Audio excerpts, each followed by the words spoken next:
Good afternoon, everyone.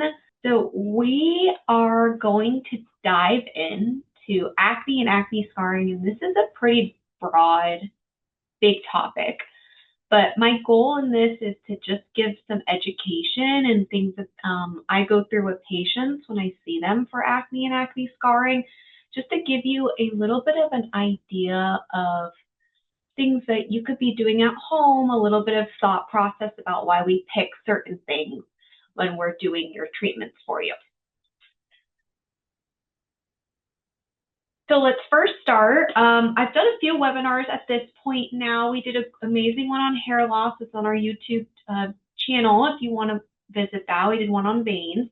But for some of you that might have not joined those, I just want to introduce myself. So my name is Dr. Kamrani, or I also go by Dr. K. I'm a board certified dermatologist, and I also did a fellowship in California for cosmetic dermatology. So a lot of what I'm going to talk about today is going to be an overlap between both of those two things. I grew up here in Chapel Hill, and I'm very happy to finally be back living in my hometown. And I went to NC State for college. I did most of my medical training in Pennsylvania and did that 1-year cosmetic fellowship in San Diego, where I learned injections, lasers, a lot of the things that we're going to talk today. I do a lot of things in the clinic besides acne and acne scarring. I do a lot of hair loss, do a lot of lasers, injectables, more of our signature treatments like rewind time, sculpt and lift. Outside of work, I love working out, physical activity, going for walks, trying to read a little bit more. That's been one of my goals for 2025 and likely going to go into 2026. I was hoping to give more of an update on some furniture that me and my husband are restoring, but I have not done it as much since my last webinar. So maybe my next webinar I can give some updates on things like that. Okay, so first let's take a step back and figure out what is acne. If I could put acne in just one word, I would describe it just as inflammation. Now, it's basically a constant inflammatory state of your skin. So looking at the photo on the bottom, and we're going to start at the bottom left. So each hair follicle has hair follicles, it has stem cells, and it has an oil gland attached to it. And what can happen with acne, there's actually 4 different things going on. So the oil gland with your hair follicle is doing its job too well. It's creating too much oil. And then what happens is that starts to clog the hair follicle. So now we have an increase in oil production. The hair follicle starts to get clogged and it gets trapped. So there's no opening out of that pore. But your hair follicle has stem cells. They're still going to continue to grow. It's still going to continue to make skin because that is where skin starts, from the hair follicles. But there's no outlet for it to go into. So it just continues to get trapped underneath the skin, and that over time creates this inflammation. Our body loves our skin cells, it's used to our skin cells, but when it's trapped somewhere where it shouldn't be, it causes this big inflammation, and that's why you get a big red bump from acne. And then with this inflammation comes a little bit of overgrowth of a bacteria called P. acnes, or also called C. acnes. And this is the bacteria that drives the acne and also drives inflammation. So when someone asks what is the #1 treatment for acne, well, there really isn't a one treatment. All of our treatments are focusing on all the different aspects. We're trying to decrease the oil that's being produced. We're trying to open up these pores so the hair follicle and oil can come out. We're trying to reduce the P. acnes count in the skin so it's not as inflamed. And all of these things we do in combination with each other to help. Now, acne is not about poor hygiene. There are so many patients that I see that they are so good with washing their face, they're like neurotic about cleanliness, and they're still getting acne and thinking it's their fault, something that they're doing. And it's not. It is hormonal. It is genetics. It is something that, every single person struggles with at some point in their life. So it's not something that you are doing. There are some tips of things we'll go through to help prevent acne, but it is not a hygiene issue. Acne has so many different styles, so many different faces of what it looks like. And it just kind of depends on what's the main driver. Is it more the clogged pores? Is it more the oil glands? Is it more inflammation? And it's not just one. People have combinations of both. People may start with just whiteheads and blackheads with a little bit of those dead skin cells trapped underneath the skin that then lead to these, we call them inflammatory papules or pimples that can pop up. Pimples can turn into cysts. So then it can become what we call nodulocystic acne. This is the more extreme version of acne where you have these painful little bumps underneath your skin. It's very sensitive to touch and they take weeks to go away. Acne can be hormonal. For some women, the hormone distribution of acne tends to be the one that's like the jawline area going into the chin, the lower neck area. I see so many people that are perimenopausal or postmenopausal coming in for this and saying, well, I feel like I'm a teenager right now getting acne. Like I didn't even have acne as a kid. So this is super common. There have been a couple studies looking, I was trying to get like an exact percentage, but some said 12, some said 26. So anywhere from 12 to 26 percent of women in their 40s are struggling with this hormonal acne. So if you are one of them, you are not alone, and it tends to be the jawline and chin area. We have a really good treatment for it that I'll talk about. Now, acne can also be caused by occlusion. So if you have something that is sitting on your skin and there's moisture there, that can get trapped underneath the skin, leading to inflammation, and the P. acne starts to grow. So there are certain instances where acne is caused by helmets, masks, anything that's strapped to the skin. So you want to make sure you're really cleaning those things that are going to be resting on your skin and not having anything too tight. The first thing is we also have to make sure it really is acne. There are so many acne lookalikes, and this is why going to see a board certified dermatologist or someone who has a lot of experience in skin is really important, because if you just look at these things, they all kind of look like acne, but they're not. And they all have different causes and very different treatments. If someone tried to treat perioral dermatitis like you treat acne, some of those agents, the topical agents, can be very irritating and cause worsening perioral dermatitis. When I see a lot of perioral dermatitis, it's typically from really heavy skincare, and it can be from people that have done are adding on 5 or 6 different acne routines, just really drying up their skin in that area. Rosacea, this tends to be more in the 40s plus age group, and it looks like acne. It looks like little background redness on your cheeks and nose, and make it worse with coffee, drinking wine, exercise, stress. And it can come with little bumps on the skin as well that tend to linger and they don't go away as quickly. This can also sometimes change the structure of your nose and cause something called rhinophyma, which we treat with a laser here. Folliculitis has a lot of overlap to acne.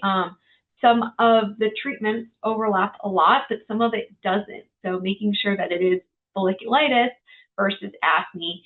Keratosis pilaris, probably a lot of you on this have this. I struggle with this. These look like little red bumps. They tend to be on the back of your arm, but the cheeks is another common area, especially in kids, to have it on the cheek as well. Now, what are some common triggers? What are some things that we can do to help reduce the acne? One of the top ones is hormones. When you're going through puberty, there are all these shifts in the hormones, and specifically high androgens lead to higher oil production, which leads to more oil being trapped in the skin, starting the acne cycle. Being on your menstrual cycle, being on hormonal therapy, things like that can sometimes cause worsening acne. There are some other medicines that we'll talk about in another slide that goes through how to address that. Stress. I fully believe that stress plays such a big role in our skin and what we see on the outside, because being at a constant high stress level means that your body has high cortisol levels. High cortisol leads to high insulin growth factor, which leads to high sebum production. So it's all kind of like a downhill effect, and it's all interconnected. We talked already about the occlusion as well. Comedogenic, if there was like one word to learn from this lecture, it's going to be this, comedogenic. You don't have to say it or spell it, just be able to recognize it. And I want you, if you're watching this for your child or for yourself, go through your products and look for this word. It should say non-comedogenic. So comedogenic means, does it make comedones? Does it clog pores? And skincare products, when they study these products, they have to show that it doesn't clog pores to put non-comedogenic on a product. So when I was struggling with acne, I went through all my products, all my makeup, everything to make sure everything I was using was non-comedogenic. Supplements. Some supplements can actually worsen acne. Biotin is a big one. Biotin is in a lot of hair supplements, and that has been shown to be able to worsen acne. The biggest also, this is not a supplement, but something that people do a lot, is whey protein. Whey protein has really been shown to increase acne, especially on the upper back area. I've had a lot of patients that are, male patients that are drinking protein smoothies with whey protein like 3 or 4 times a day or something crazy, and they have noticed worsening acne. And then medications as well can definitely worsen acne. So what should we look for and what should we avoid? So all your skincare products, if you struggle with acne, should say 3 things: non-comedogenic, oil-free, and fragrance-free. Those are the top 3 things. As long as your products have that, you're at least starting somewhere great. These are the top active ingredients that works well for acne. So there are a lot of products out there, and no one knows them all. I don't know them all, and it can be a little overwhelming. So whenever people bring products in, I always just flip it around and look at the back. I want to see what's in it, because there's so many different brands. It doesn't matter the name of the brand. It matters what's inside of it and like what percentage it is as well. So these are some of my top acne treatments. We combine them, we can have them solo, and we'll talk a little bit more about a routine of things of how to incorporate them, because you certainly don't want to do all of them. And then what are bad things to avoid? So coconut oil, mineral oil, cocoa butter, these are very thick. They are comedogenic. They can clog pores. So it does have the potential to worsen acne. Is that going to happen in everyone? No. But for a lot of people, it can worsen the acne. Anything with a lot of fragrance can be irritating to the skin. I have a love-hate relationship with toners because a lot of them have alcohol in them. So if you have a toner, just look and turn it on the back. If it has alcohol or glycerin alcohol, you want to avoid it because it's basically really messing up the top layer, your skin barrier there. And that can make it harder to do other acne treatments. It can be very drying and irritating. A lot of toners don't have alcohol. If it doesn't have alcohol, then I'm fine with people using them. And then St. Ives, this was like the #1 go-to acne treatment when I was younger. And these have these really harsh beads in them. And if you feel like you're doing something and it feels good for your skin, it's actually really harsh on your skin. So you don't want anything that is a physical exfoliant, meaning it's like a rock that you're rubbing on your skin to exfoliate the top layer. There are acne treatments, there are skincare products, there are things that we can do that can exfoliate with a product rather than doing something really harsh like St. Ives with little beads in them. Okay, and then diet. Diet plays a role into everything, so it's important for us to talk about it. Diet and acne. Everyone's diet is a little bit different. Everyone's acne is a little bit different. I would never say like you need to stop dairy and stop eating chocolate and that's going to cure your acne, because that's just not the truth. They have done studies of people that ate a lot of chocolate and they did have some acne that worsened. Then they did the study again. People ate a lot of chocolate and nothing happened to the acne. So it's kind of very interdependent on you and your acne, and it's not one thing is going to work for someone else, and it's going to work for you as well. What has been the most studied? So the most studied are foods that have a high glycemic index. So basically what that means is you eat it and your sugar level spikes really high and then your sugar level spikes really low very quickly. And that is not good. That is pro-inflammatory. That has been shown to worsen acne. And also it's making your sugar levels go really high and then go really low. It can make you really tired. So foods that have a high glycemic index, this also includes chocolate, have been shown to worsen acne. So if you had a decision between like a donut and a banana, they both have sugar in them, but the banana is not going to spike the sugar up as quickly. It's going to be a slow, steady increase rather than a huge spike. By just shifting your diet, is it going to cure your acne? I don't believe so. I think we still have to do all these other things, but if we want to optimize what we're doing and optimize what's going on at home, this would be somewhere to start as well, because I'm just a very small role in the acne treatment. It's a lot of the stuff that's done at home and compliance to medications that really are what's important. I love chocolate. I still eat chocolate even when I'm dealing with acne, so I could never tell someone not to eat chocolate. And what should you be doing at home? So not picking and squeezing is one of the biggest things. This can lead to acne scars, which we'll talk about shortly. Cleaning your makeup brushes. So once every 2 weeks or so, even more frequent if you can, but I know that's hard, put a Netflix show on, get a little Dawn dish soap in a little bowl with some water and put your makeup brushes on them and kind of just rub the makeup off of it. You'd be so surprised how much like fungus and bacteria can grow on those makeup brushes, and you're using it on your skin every single day, and you're putting back in your makeup and you're putting back on your face. So that could be one way of just cleaning off the makeup brushes every once in a while to help prevent adding bacteria. Pillowcases as well. Pillowcases can harbor bacteria and oil, and you want to make sure that you are changing these out frequently too. And being consistent is so important. Doing something for at least 3 months is what is needed to see if it's going to help the acne. The skin doesn't turn over. It takes 28 days for the cells to turn over. So we won't see anything for minimum 1 month, but usually it's about 3 months of constant being consistent with it.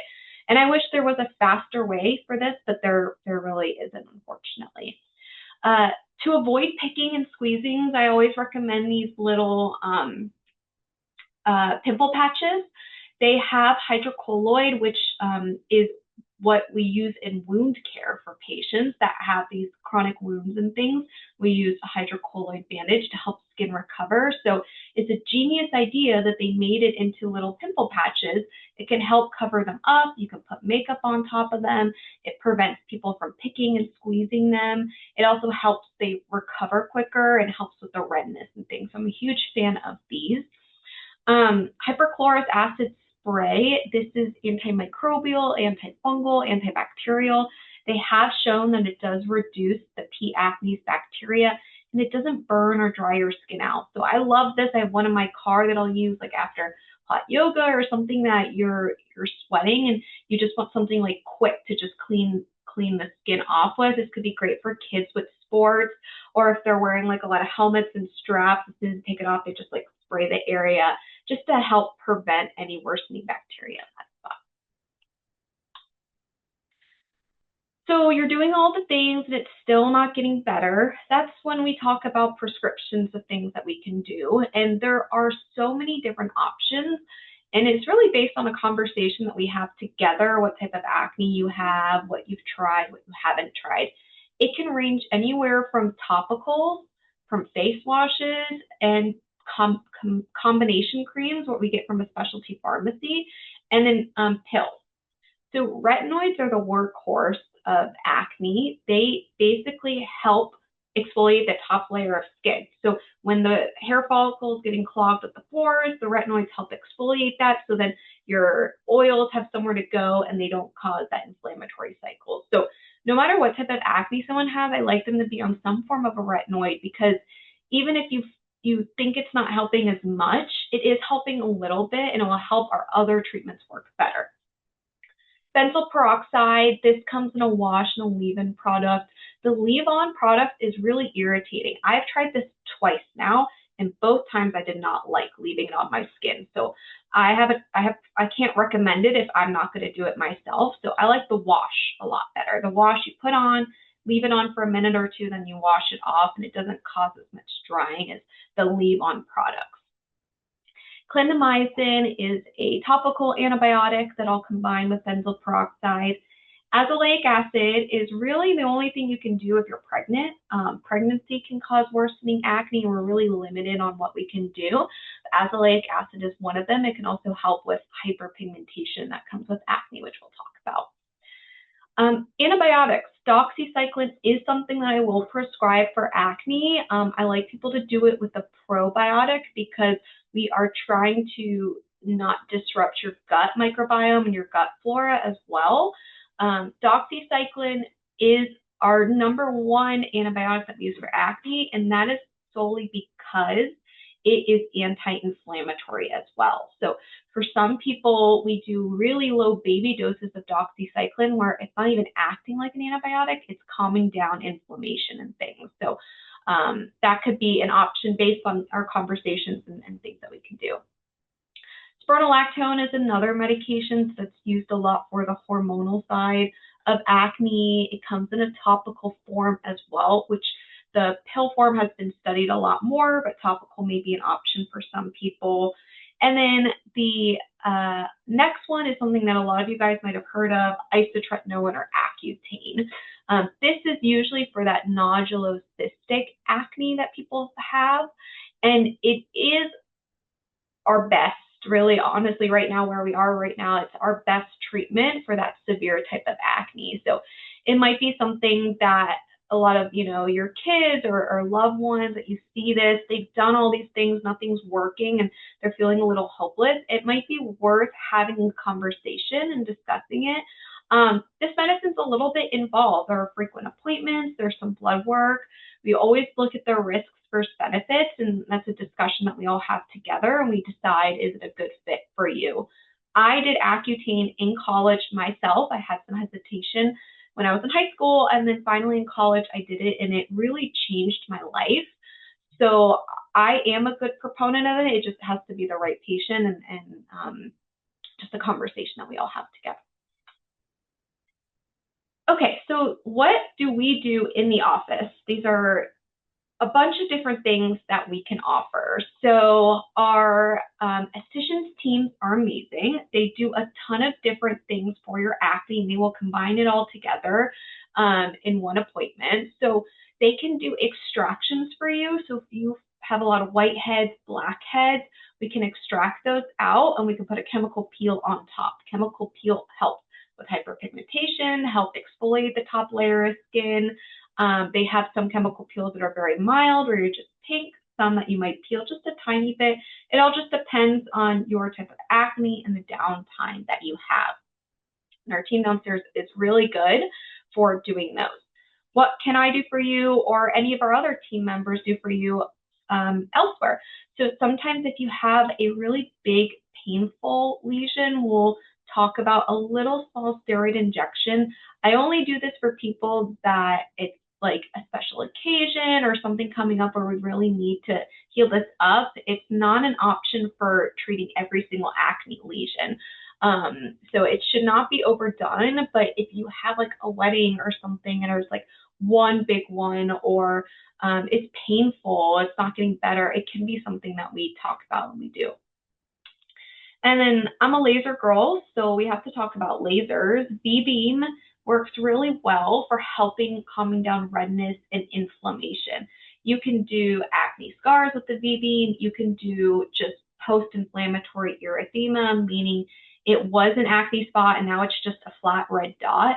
We do the V-beam for that, and also do it on top of active acne lesions to help recover, to speed up the recovery, because the V-beam can help reduce the P. acnes burden. This does take several treatments spread about a month apart. It can take a few to start to see the improvement, but even by just doing a couple of them, you are improving the redness, and by improving the redness, you're reducing the risk of brown, because the brown comes from the red. So if you treat the red, leaving a brown spot behind is significantly reduced. What's a little skincare routine you can do at home? I will preface that this is not for everyone. This is for people with like very mild skin, but people always ask me what can I be doing? Like what can I be doing at home? And for some people this is like a really good routine and some of the basics of what you can do. So there you want to do some sort of benzoyl peroxide wash. I like that in the morning, but you have to be wary of bleaching your towels, bleaching sheets, and bleaching your shirts. So you got to be really careful. I have like a junk towel that you can use that people use that if it bleaches, it doesn't matter. We have a good one in the office, and there's a couple here that are over the counter as well that can be done. And then a really good sunscreen, because if you have a lot of acne, a lot of red spots, if it hits the sun, it can turn brown. These are the two that are non-comedogenic that I have used both of them for someone who's acne prone, and a lot of my patients like them. The Isden is a really nice one. I always joke if I can get my husband to wear sunscreen, then anyone can wear sunscreen, and he likes the Isden. So it's great for men that want something very light, that doesn't leave a white cast, that is a mineral physical sunscreen and not a chemical sunscreen, and will not worsen the acne. And then at nighttime, you want to wash with something really gentle. These are some that I have used that are really nice. And then you want to do some sort of a retinoid on top with a good moisturizer. The retinoids, there are over the counter, there are prescriptions. These are just some over the counter ones, adapalene. That could be done. And then if you're doing these and they're not working, we can talk about the prescription ones that work a little bit better than the over the counter. They can be a little bit drying, so you have to make sure you're only using a little bit, like a green pea amount, and you're doing on your forehead, your cheeks, your chin.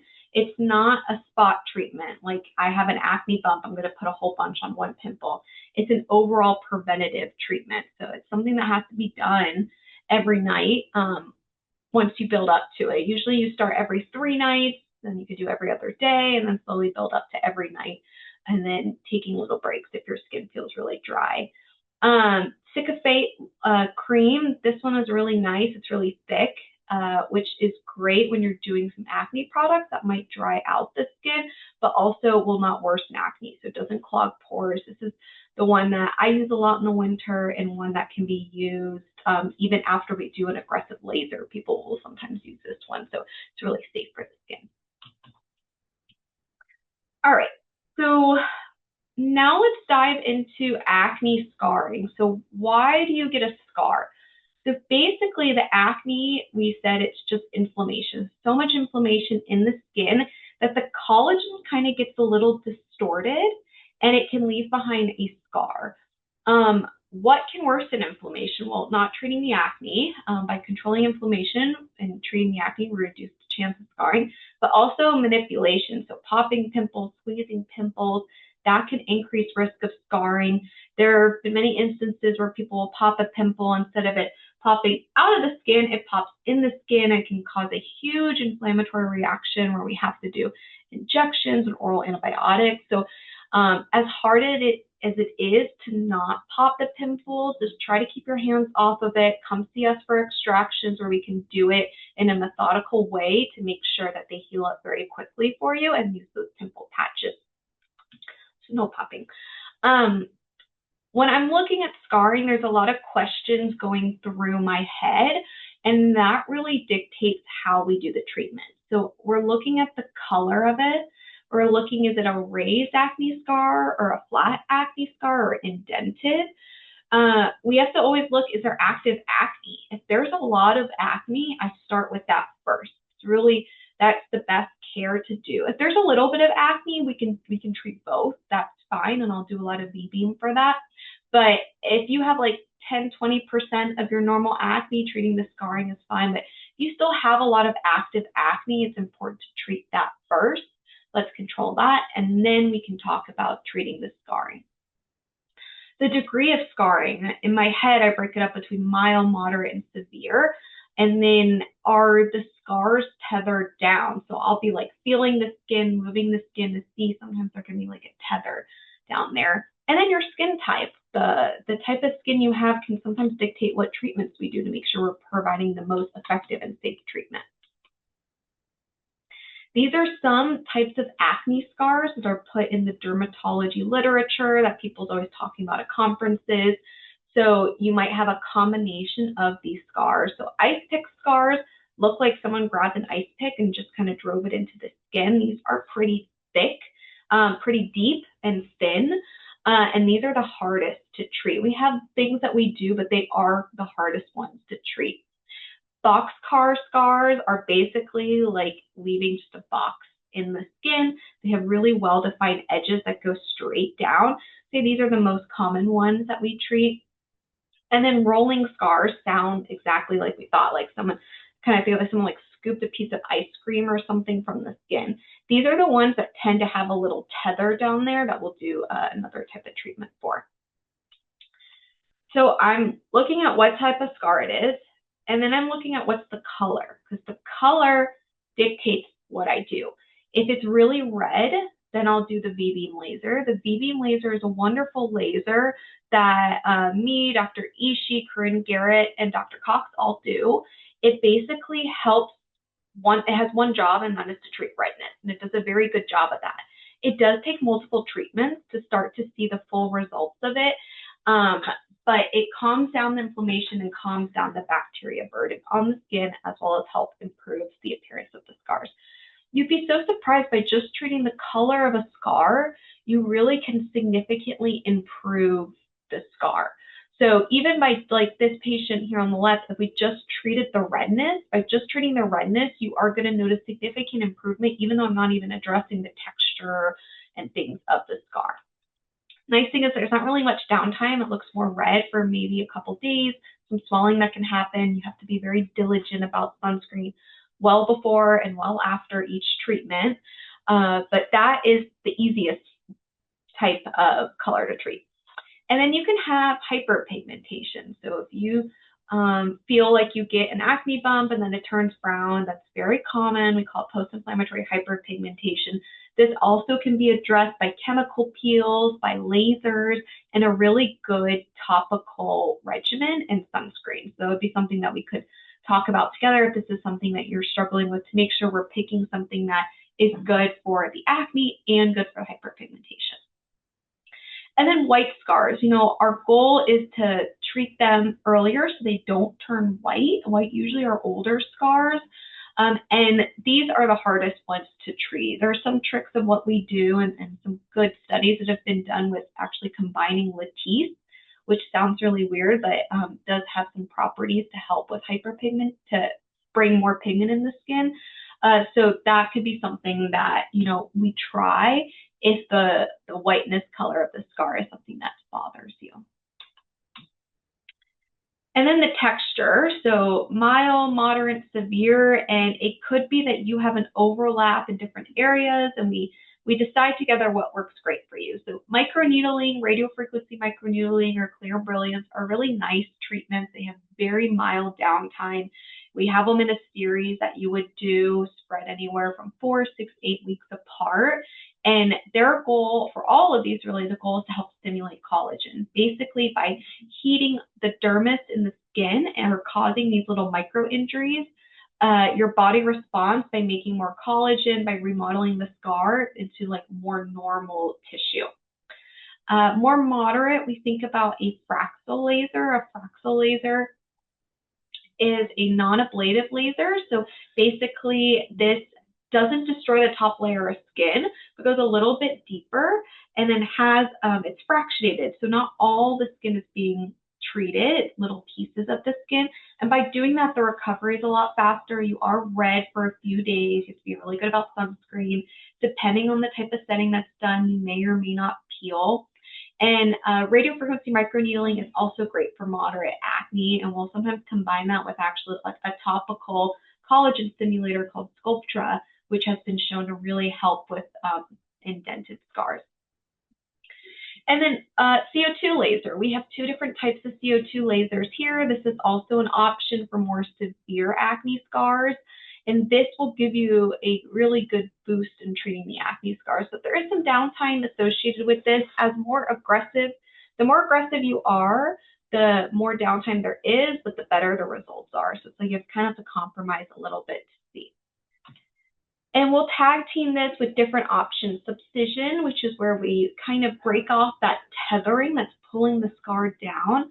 We'll sometimes put a little bit of filler to help plump up the skin, so the indentation, the shadowing that you see is not as apparent. PRP, we've done this for acne scars as well. And then a blue or red light therapy has also been shown to help reduce acne count and anti-inflammatory. We now do have a red light that we highly recommend that's FDA cleared and has been well studied. We sold out of this pretty quickly, and I think we have one order coming in. So if it is something that you guys are interested in, you may need to call and claim it before it comes in. But this has also been shown to help anti-inflammatory, to help calm it down. Some of the acne treatments that we do with our estheticians team as well combine this with the chemical peels, with the extractions, with the facials to help really give you an extra boost. Okay, we're going to go through a few top questions, a little before and afters, and I want to give some time for questions and stuff. So how long does it take to see results? So results with acne scars can take, if it's the texture, can take months, because it takes months to stimulate collagen. So usually we do a little series about 1 month apart, 4 to 6 weeks apart, and then we take a little pause, and I'll probably see back in like 3 months or 6 months. We'll look at the photos, we compare them side by side, and decide where we need to go next. Each time we see you, the treatment may change a little bit. You know, we might have been doing lasers before, and then, you know, based on what we see, maybe adding a session of just filler to help fill in some of the volume might be reasonable. Treating acne and acne scars at the same time. If you have a lot of active acne, I treat that first, and then we'll address the scarring later.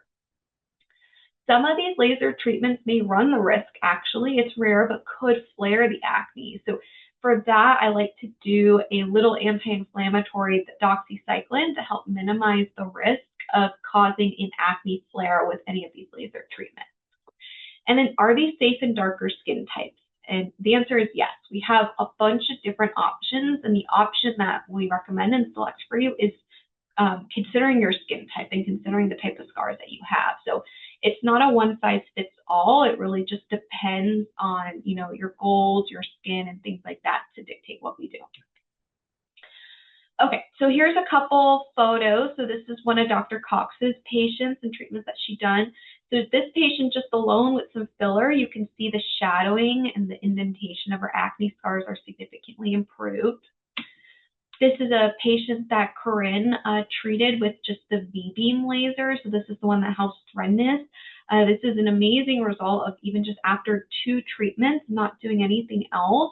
So even by just addressing the color, you can see a lot of improvement.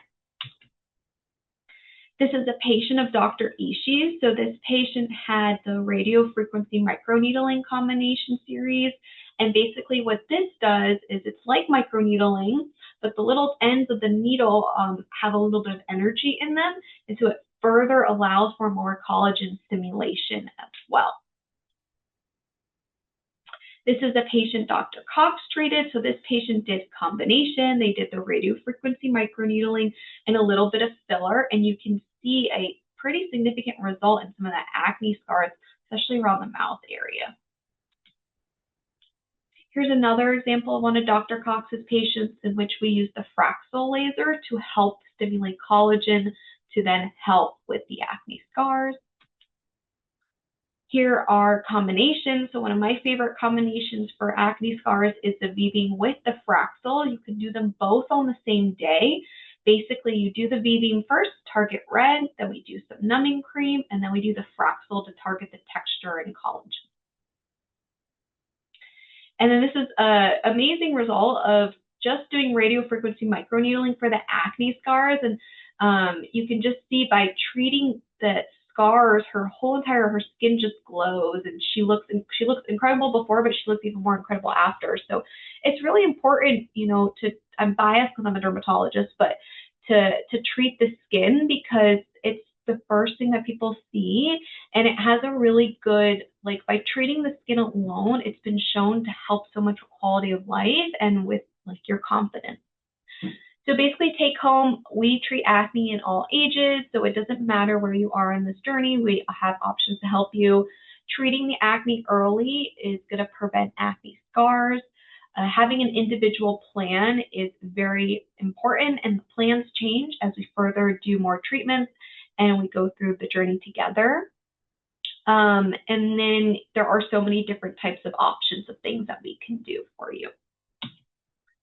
All right, and that's pretty much it. And I've left a good amount of time to go through some questions and things with everyone. So really appreciate you guys joining, and hopefully there were some takeaways of things that you can share with, yourself or loved ones. So if you have any questions, you can put them in the chat. How long to see results on clearing active acne? So it takes 28 days for the skin to resurface and to exfoliate. So minimum 4 weeks, but realistically it's 8 to 12 weeks. So you do need to be doing treatments consistently every night to have the acne improve. The deeper ones, by doing treatments by mouth, those tend to work a little bit quicker than the creams. But I like doing both of them because we're addressing like the underlying cause. We're also addressing what's going on in the top layer of skin as well. And so if someone has really bad acne, I'll sometimes do an oral option because that will kick in quicker as we're giving time for the topicals to start to work. Because the goal is to not be on a pill, forever. We want to be able to have the creams the opportunity to work, but sometimes they just need a little bit of a boost. And what's the consultation process like? So basically you come in, we take a bunch of photos, take a look at the skin, and first we got to decide, is it active acne, is it acne scarring, is it both? If it's severe acne and there's scarring involved, we're pretty aggressive about treatment because the sooner you start treatment, the less scarring there will be in the future.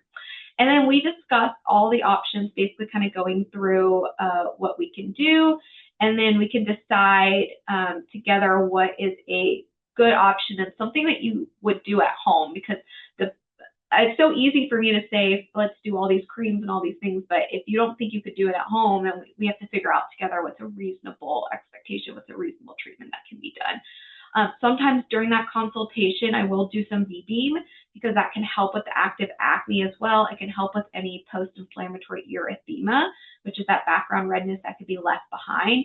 Because by treating those alone, like it is going to reduce the scarring, it's going to reduce the brown, it's going to help speed up the recovery of the pimples. So it's a really great, safe treatment that can be done. Will insurance cover any of the treatments? So insurance, we don't take insurance in our office, but when we prescribe medications and going through their pharmacy, it goes through your insurance. So a lot of these agents that we use are generic. They've been around for a really long time. So they're not too expensive medications to maintain. The ones that may be a little bit more expensive, we have a compounding pharmacy that I've been using for almost 5 years now called Skin Medicinals. So they combine a bunch of different products together. They put like products that align well together. They have a whole bunch of different ones, things for melasma, things for acne. So ones that I know that will be expensive at the pharmacy, I use that combination cream because it's a very low cost process to go through. In terms of will insurance cover treatments, typically not.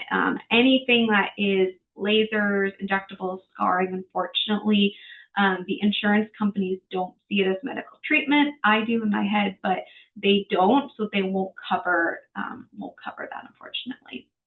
Is there a cost for initial consultation? There is a cost. By doing this appointment, by doing this webinar, you've already been able to reduce the cost by 100. The cost would be 150. And if we do any V-beam that day, that can be applied towards the treatment as well. So if we need to do any treatments or anything like that, that can go towards it. And then, we'll prescribe medicines and kind of go through everything together. Great. One thing I wanted to add, but I wasn't able to, was some people always ask me about putting toothpaste on active acne. It doesn't work. There used to be a chemical in toothpaste that did work, but that isn't in toothpaste anymore. So if any of your kiddos or any of you guys are putting toothpaste on your face to help with active acne, you can stop. Well, I hope this was really helpful for you guys. I can talk about acne all day. Uh, you guys can always reach out to me and email if you have any questions. If there's anything else you want in future webinars, please let us know so we can make sure to address those.